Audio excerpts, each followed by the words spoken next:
प्रकृति सिखाती है बहुत कुछ। हमारी आंखों के सामने बहुत कुछ हो रहा है, हमारी आंखों के सामने बहुत कुछ घटित हो रहा है, हम अनभिज्ञ हैं, हमको समझ ही नहीं आ रहा कि प्रकृति रोज सिखा रही है कि जलना तो पड़ेगा। और देखो कहानी इसकी, ये बर्ड किंगडम का राजा है, ईगल। प्रकृति रोज सिखाती है कि if you want to become eagle तो आपको जलना पड़ेगा। 70 साल औसतन उम्र होती है, 70 साल ईगल को उम्र होता है।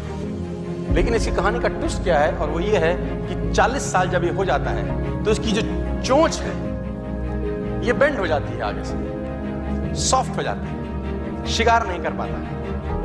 When he reach 40 इसकी चोंच बेंड हो जाती है, सॉफ्ट हो जाती है, शिकार कर करके शिकार नहीं कर पाता। इसके जो पंख हैं जिससे उड़ता है वो इतने भारी हो जाते हैं कि वो छाती से चिपक जाते हैं, इतने भारी हो जाते हैं कि छाती से चिपक जाते हैं, इसको उड़ने में तकलीफ होती है। इसके जो पैर हैं जिससे झपटा मारता है वो नाखून टेढ़े हो जाते हैं, कर करके 40 साल। अब इसके पास चॉइस है कि 40 साल के बाद मर जाए, क्योंकि उड़ सकता नहीं है, शिकार कर नहीं सकता, पंख भारी हो गए, उड़ना दिक्कत, शिकार पकड़ नहीं सकता क्योंकि पैर के नाखून खराब हो गए, और पकड़ भी ले चोंच से उसको मार नहीं सकता। अब इसके पास चॉइस है 40 साल में कि वो मर जाए।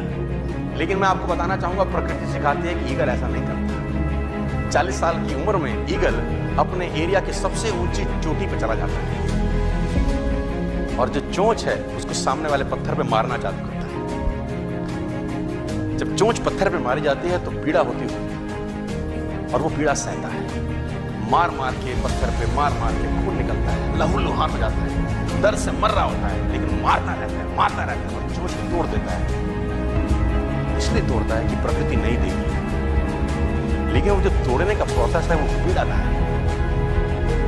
सेम कहानी है, जो पैर के नाखून रहते हैं उसको रगड़ता है शिला के ऊपर, रगड़ के तोड़ देता है उसको।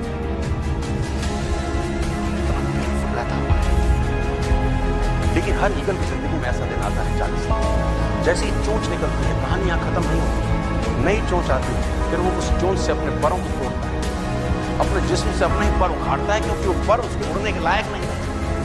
भयंकर पीड़ा होती है, भयंकर। लेकिन इस प्रोसेस से हर ईगल गुजरता है, और 40 साल के इस प्रोसेस में 6 महीने के बाद वो एक नया ईगल होके 30 साल और जीता है, 30 साल और जीता है। तो आहुति तो देनी पड़ेगी। आज कल परसों चॉइस आपकी है। मैं फिर कहता हूं, आज कंफर्टेबल हो जाएंगे तो जिंदगी अनकंफर्टेबल होगी, आज अनकंफर्टेबल हो जाएंगे तो जिंदगी कंफर्टेबल।